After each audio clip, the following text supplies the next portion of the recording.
war in Ukraine isn't going well for Russia's military. In a matter of days this month, Ukrainian forces managed to retake more territory than the Russian military had captured and held since April. But the Russian military's struggles aren't limited to inside Ukrainian borders. For months now, sensitive sites and important facilities throughout Russia have been hit by mysterious fires and explosions, which hint at a sabotage campaign that is the hallmark of Special Operations Forces. In May, as the Russian military was preparing to launch a renewed offensive in Ukraine's Donbas region, military outposts, recruitment centers, and defense industrial complexes across Russia started suffering mysterious explosions or fires. In all, there have been dozens of incidents at facilities throughout Russia with little obvious explanation. The targets include oil refineries, ammunition production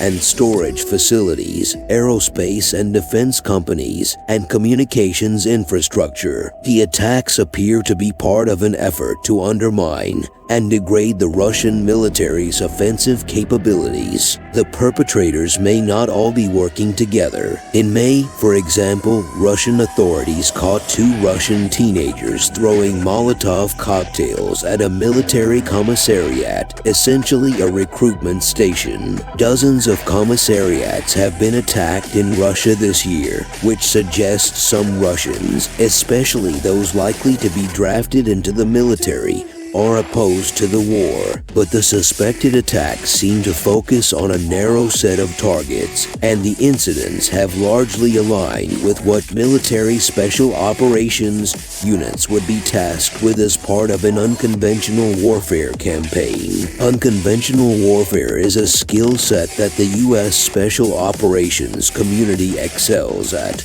and with which it has decades of experience conducting and training others to conduct.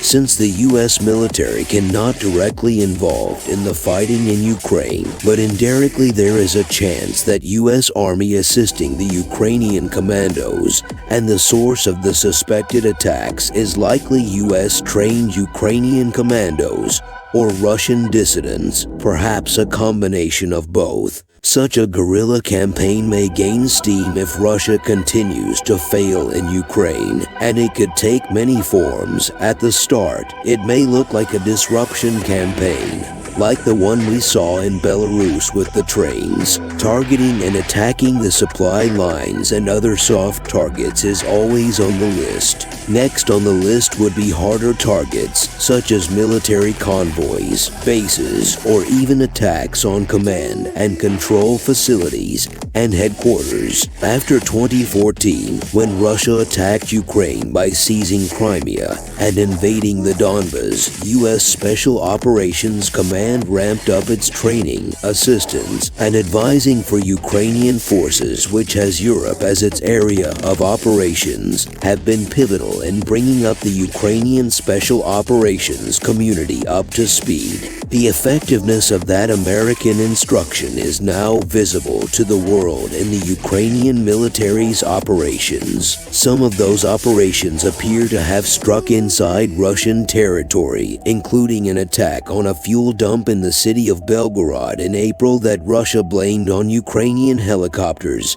and missile strikes on Russian bases in Crimea in August. But eventually a guerrilla campaign would have to mature and adapt on the expected security measures that the Russian military and security services will take to respond to the attacks. While many Russians have expressed opposition to or dismay about Russian President Vladimir Putin's war in Ukraine, the most difficult part of such a campaign for Ukraine may be winning over the Russian public. But I think a lot of Russians are fiercely patriotic, and Putin has spun the war quite smartly to appeal to the ordinary Russian, and an unconventional warfare campaign is very hard to pull off against a hostile population. What do you think about all this? Tell us in the comments section.